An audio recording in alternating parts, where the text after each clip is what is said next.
Team Brian 890 here with Marge's 100,000 BTU 80% efficiency unit we'll be replacing.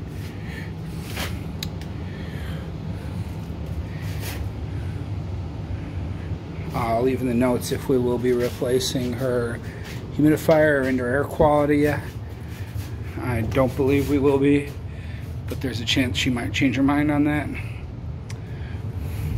There's absolutely no spatial concerns. Plenty of room to move anywhere you need to.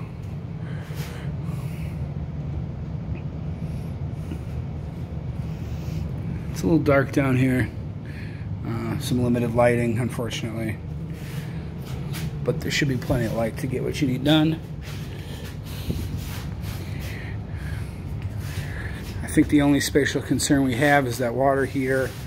But I do believe we have plenty of room to work around anywhere we need to. Normal sized doorway, there's one turn in that stairwell, but it looks like there is an access door from the side. Right there, you can go straight down here. I don't see any animals, but I'll double check. But besides that, sweet lady. And absolutely no quirks that I can tell. 890 out.